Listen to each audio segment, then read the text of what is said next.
남과 북, 분단 반세기를 넘긴 지금 우리 민족의 반쪽 북한은 어떤 모습일까요? 군사 제일주의에 폐쇄된 정권, 북한은 공산화, 획일화, 수령 중심주의 사상을 내세우고 있습니다. 김일성, 김정일, 김정은을 잇는 3대 권력 세습 체제를 구축한 북한. 그 속에 북한 주민들의 실상은 어떨까요?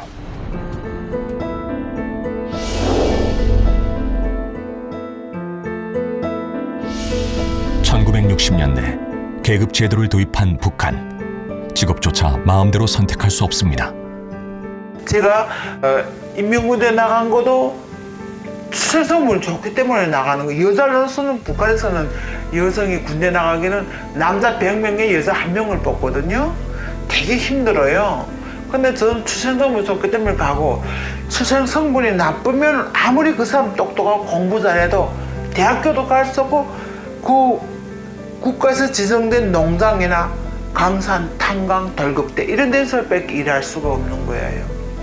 우리 부모님이 우리 할아버지가 항일혁명 투사다 하게 되면 우리 아버지 대는 물론 나도 사회생활을 하잖아요. 사회생활해도 당학교를 또 갈 수가 있어요. 그러면 당일꾼으로도 될 수가 있거든요. 그런 성분에 따라서. 출신 성분이란 높은 벽 앞에 지위 상승은 꿈도 못 꿉니다. 북한에서 그 초콜릿이랑 되게 희귀한 거예요. 비행사들만 먹는 거죠. 어릴 적에는 오빠가 비행사기 때문에 난 초콜릿 먹는구나. 아버지가 또 청담 있으니까 김정일 대가 선물을 받아오는 거였어요, 명절에. 그러면 귤을 이렇게 한 박스 쓰게 했고, 저 귤이란 이름도 몰랐어요. 마늘쪽 같은 이런 걸 먹는다고 아이들한테 갖다 넣어놔주고, 그것도 또 그런 사람들만 먹고 구경도 못했어요. 저는 아빠가 한 번씩 그렇게 가서 선물 받고 오면 그 귤도 먹어봤어요. 선택받은 상위 계층에게만 주어진 행복. 1995년 극심한 식량난에 처한 북한. 최대 피해자는 생계를 책임져야 하는 여성들입니다. 그러다 보니까 이제 실제 장마당에는 나가서 장사를 못하게 하잖아요. 40대 이상이 돼야지. 그러니까 또 뭐냐면 메뚜기장이라고 있어요. 그러니까 장마당이 아닌 골목골목들에 이제 그 서서 팔다가 이제 안전원이나 이제 누가 이제 단속도 오게 되면 막 뛰고. 그래서 메뚜기장이라고 하거든요. 그래서 저도 이제 그 인민반장을 하면서 아들하고 둘이 살아야 되잖아요. 제 아들하고 둘이 살아야 되니까 하루에 담배 2강 넘겨받아서 팔고 술 한 병씩 넘겨받아서 팔아서 번조는 주고 이혼으로 둘이 살았거든요. 암암리에 이어지는 성매매.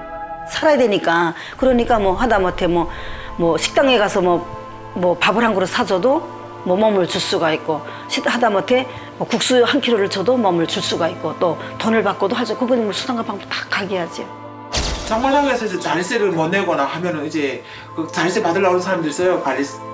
관리원들이. 그 사람들 이제 자릿세 받으려고 와요. 그리고 자릿세 없으면 오나, 이제 사무실에 오라 하면 가면은 그 사람들이 하고픈 대로 해야지. 안 해도 못 내도 욕먹고 내도 한데, 그 사람들은 북한에는 이 어린아이들, 이 대한민국은 아동이나 이런 성추행가 되게 심하게 있잖아요. 북한은 그런 걸 가지고 크게 문제를 안 여겨요. 그래서 그렇구나 하는 생각으로 누가 성추행해도 그걸 가지고 말하거나 이렇게 한 사람이 없거든요. 여성들은 삼엄한 국경 경비대의 눈을 피해 오로지 살기 위해 목숨을 걸고 두만강을 건넙니다. 목숨 걸고 탈북할 땐 정말 힘들어요. 저희는 탈북할 때 3명이 같이 탈북했거든요. 맨 처음에 탈북할 때에. 정말 물이 여기까지 넘어오고 막 그런데 정말 어쨌든 이래도 죽고 저래도 죽고 목숨을 걸고 탈북하는 거지. 저하고 친구를 했대는데, 북한에서 이렇게 만난 친구를 했대는데, 넘어오다가 중국에 오다가 총에 맞아 죽었거든요. 압록강에서. 근데 그 신체가 한 달 동안에 압록강에 있었어요. 그 다음에 어떻게 됐는지 모르겠어요. 한 달 동안에 북한에서 가지 안 가고 중국에서 건사해서 한 달 동안에 압록강에 그 시체가 있었어요. 총에 맞은 신체가. 하지만 탈출에 성공하기보단 실패하는 경우가 많은데요. 발각된 여성들에게 가해진 학대. 북한의 북경수비대요. 발각되면 매는 말할 거 못 되고, 때리는 거는 말할 거도 못 되고, 여자들 얼굴이 구타하는 건 더 말이 없고, 그 자리에서 우리가 중국 갔다 온 돈 있나 해서 그 자리에서 헐떡 뺏기고 돈을 다 보고 장기에다 손 다 엮고 그 정도예요. 그 자리에서 밖에서도 강둑에서도 남자들이요. 세면 이제 그 콘크리트 바닥에서 자야 되는데 여름에 진짜 차디찬 그런 데 자야 되는데 뭐 깔개도 없고 뭐 백반장 없어요. 그런데 거기는 또 뭐가 있냐면요. 그 사람이 앉아는 들이 그런 거문보다도 또 그다음에 그 거역 같은 일보다도 뭐가 괴롭냐면 밤이면 이하고 빈대 눈에 보이지 않는 그 새끼 빈대들이 손가락 짬에 심지어 배꼽 짬 그다음에 이게 뭐야 발가락 짬에 대해서 물어뛰는데요. 잠을 잘 수가 없어요. 그 굽느라고. 그러니까 거기 있는 사람은 여자고 남자고 몽땅 다 피부병에 다 걸려 있어요. 그래가지고 나하고 이제 우리 둘째 딸은 그 조그만 게 창문 있어요. 옆에 그 담벽에 그 창문에 박쥐처럼 매달려 잤어요. 한 달 동안을. 그 창문에 이렇게 새살창이 있거든요. 그럼 새살 떨어질까봐 그 새살창에다 이렇게 팔을 끼고 하고 이렇게 안고는 그 창문 좁은데 나는 이쪽에 매달리자고 저쪽에는 우리 딸이 이제 매달려서 자는데 차라리 그 빈대 한 대 물리는 것보다 그 모기 한 대 뜯기는 게 낫더라고요. 불법 낙태는 물론 만삭의 임신부를 폭행하는 경우도 비일비재한데요. 경찰들이 거기서 쭉 둘러보고 거기서 이제 대판을 꺼내가지고 애를 낳았어요. 낳아가지고 애는 중간이니까 본 앞에 뒤집어 엎어 죽이고 2시간 울더라고요. 1시간 좀 넘게 우니까 마지막에는 숨소리가 막 뭐 어떡할까 그렇게 울다가 그래서 2시간 채 멀고 죽었어요. 처참한 삶을 살고 있는 북한 여성들에겐 인권이란 말조차 생소합니다.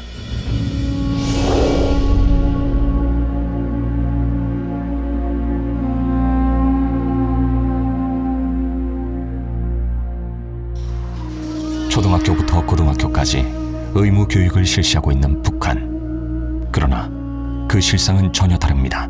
학교로 수업 오전 같은 데는 오전엔 수업 4시, 4교시까지 하고 밥 먹으러 집에 갔다 오거든요. 다 근처에 집이 있고 하니까. 그리고 또 그게 식당 이런 급식이 안 돼 있어요. 그러다 보니까 집에 밥 먹으러 갔다 와야 돼요. 점심시간에 집에 밥 먹으러 갔다 와서 오후쯤부터는 거의 작업을 하죠. 노동하는 시간이죠. 작업장 같은 데 가면 뭐 그 강변에 가서 뭐 자갈이나 모래 같은 거 그거 지어 나르고 그리고 뭐 물 같은 것도 막 강변에 가서 퍼오고 이런 일도 하고 그 농장 같은 데 가면 일단은 뭐 그 계절마다 다 다르긴 한데 뭐 가을이면 가을 거지도 같은 것도 하고. 수업을 받는 시간보다 노동에 동원되는 시간이 더 많은 아이들은 세상에서 가장 힘든 일로 꼬마 과제를 꼽습니다. 되게 무조건 해야 되는 거고요. 일단 꼬마 과제 뭐 토끼 가죽이라든가 뭐 고무라든가 뭐 동이라든가 바보철 뭐 이런 것들 갖다 내는데 그 가져올 때까지 집에 보내고 갔다 못 가져오면 또 보내고 이런 식으로 그러다 보니까 애들이 학교 안 나오고 아예 안 나와버리고. 토끼 가죽 저는 할머니가 토끼 많이 길러가지고 괜찮은데 다른 친구들은 솔직히 토끼 가죽 비싼데 그거 어디서 구할 수가 없고 그냥 맨날 그냥 선생님한테 뭐 못 내면 경비실 이렇게 선생님들 모이는 그런 사무실이 있어요. 거기 가서 뭔가 일을 하고 왔던 친구들도 있던 것 같고 가죽은 군대들이 우리를 위해서 이렇게 하고 있는데 뭐 겨울에 춥지 않게 뭐를 해준다 이렇게. 여러분들은 꽃제비에 대해 들어본 적이 있습니까? 북한에서는 부모가 없거나 있다 해도 돌봐줄 수 없는 가난한 아이들을 꽃제비라 부르는데요. 꽃제비 생활 하기 전에 더 힘들었거든요. 가족같이 있는데도 불구하고 그러니까 일단은 사람이 먹지 못하니까 사람이 정신이 좀 없어진다고 해야 되나 정신 나간다는 그래 너무 힘들었어요. 솔직히 집에서 살 때는. 근데 밖에 나가서 그런 생활을 함으로 내가 벌어서 먹을 수 있고 해서 그 꽃제비 생활할 때도 뭐 그렇게 많이 힘들었다 이렇게 느껴보지는 않았어요. 제가 그렇게 하지만 살 수 있는 길이니까 그걸 힘들다 보니까 집에 있을 때 그냥 힘들었던 것 같아요. 아무것도 할 수가 없었을 때. 봄 가을에는 땅에다 비닐을 깔고 이렇게 비닐을 덮고 자거든요.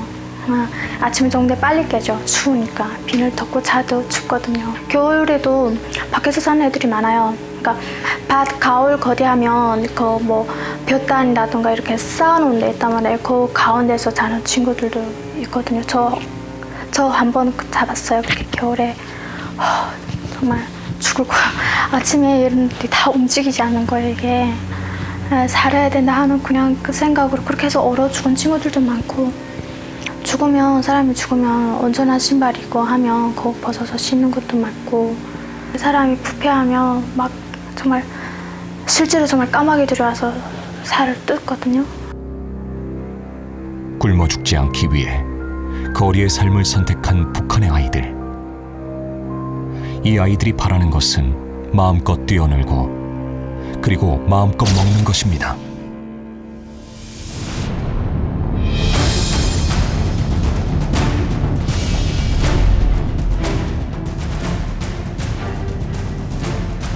북한의 정치범 관리소는 1970년대 초 계급의 원수는 3대에 걸쳐 씨를 말려야 한다는 김일성의 교시에 의해 설립됐습니다.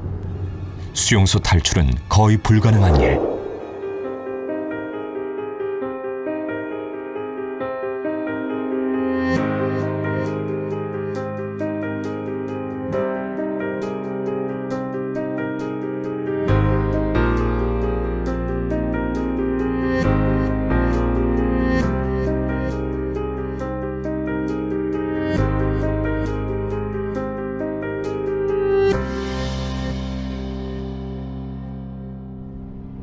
문이 있고 양쪽에는 포대경 2개가 투황등이라 그래.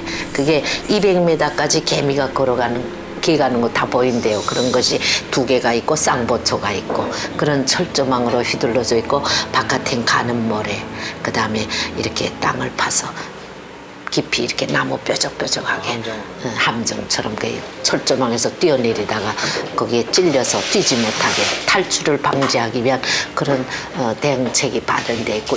자간 거기에 들어가면 우선 자기 재행에 대해서 묻지 말라.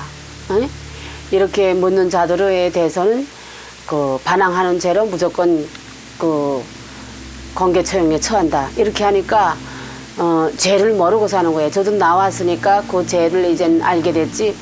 우리 그 동생들 아직 셋이 거기 아직 있거든요. 간에는 아직 그걸 모르지. 현재 북한의 정치범 수용소는 6곳, 약 18만 명이 수용돼 있습니다. 정치범 수용소는 종신자 수용소인 완전 통제구역과 가족, 독신자들이 사는 혁명화 구역으로 나뉩니다. 새까말 때부터 새까말 때가 노동시간이거든. 어두울 때부터 어두울 때까지 뭐 시간이 없어. 3시 반에 일어나서 대충 먹고 4시 반에 출근해. 날라 그러면 출근해야 돼요. 그렇게 하면 내가 공업대대 출근하니까 10월 있기를 뛰어야 돼. 3번 지각하면 하루고 자르니까. 생각할 수가 없어요. 그 이해를 해야 되기 때문에 무슨 잡생각할 수가 없어요. 그게 목적이거든요. 일을 하는 게 완전 사람을 노예와 기계화 시켜가지고 다른 잡생각 못하게 만드는 게 그 목적도 하나 있기 때문에 그 강제 노역을 할 때는 아무 생각 없어요. 그냥 무조건 일만 하는 거죠.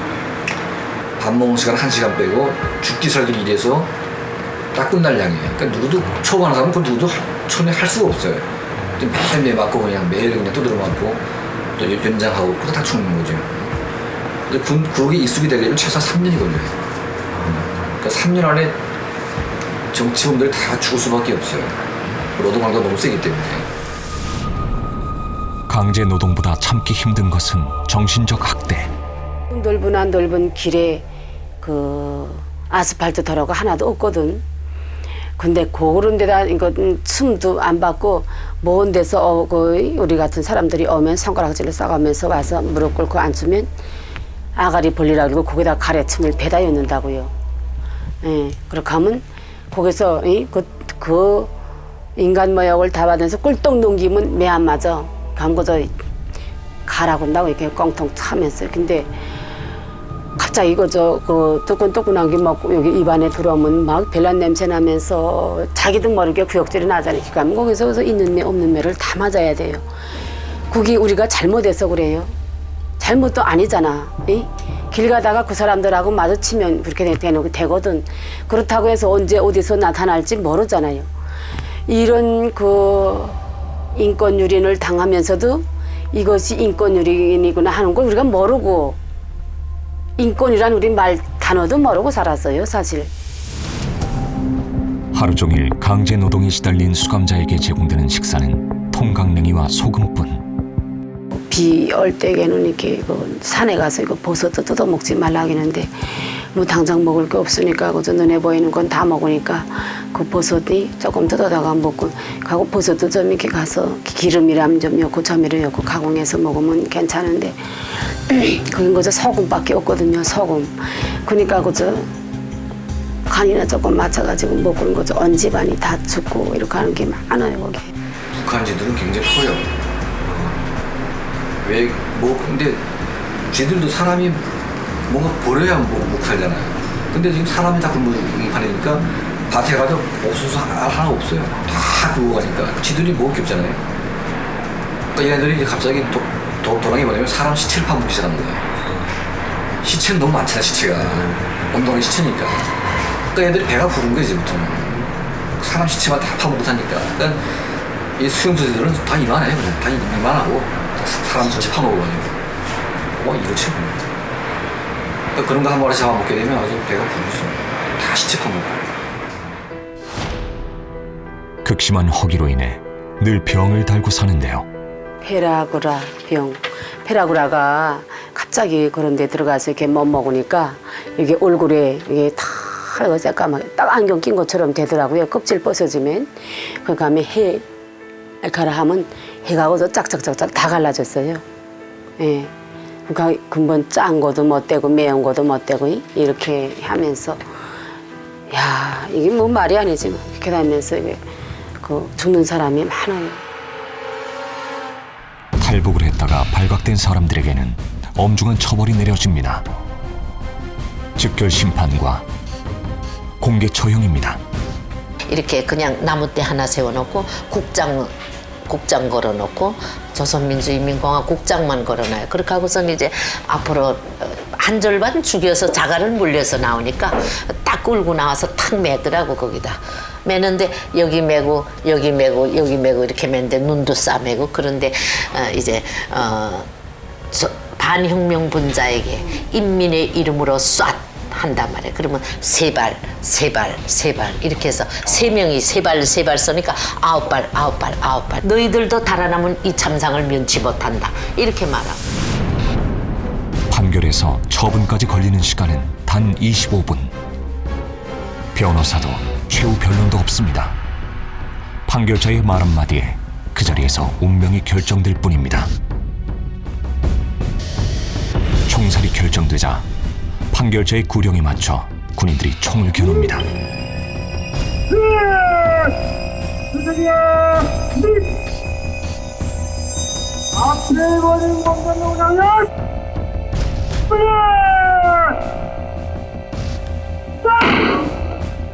정치범 수용소에 인권이란 없습니다.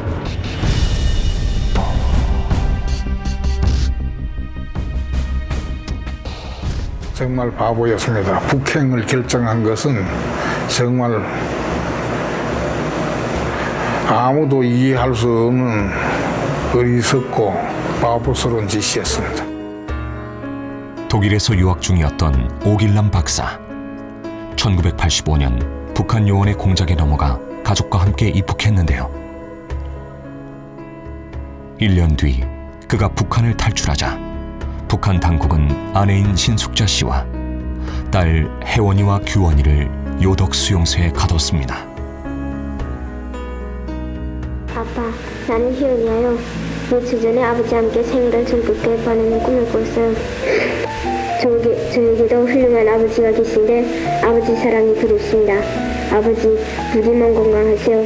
너무 오래간만에 아빠라고 소리내어 부르는 이름이 나옵니다. 혜원이, 규원이, 그리고 내 아내 신숙자가 이 한국 땅으로 돌아올 수만 있다면은 교환이라고 나를 저 북한으로 보내고 바꿔도 좋겠다고 생각하는데 인간의 존엄성을 믿는 세계 여러 분들이 저 딸을 좀 해방시켜주는데 미래이라나 해줬으면 좋겠습니다. 기약 없는 기다림.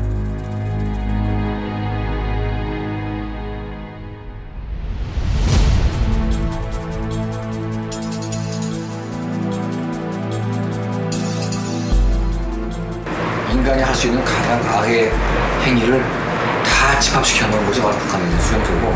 뭐 생지역은 그건 너무 흔한 말이고, 예, 정말 개보다도 못한 이게 그렇게 사는 게 바로 저 정치범 그 수용소에서 지금 수감되어 있는 사람들이 당하고 있는 삶이에요.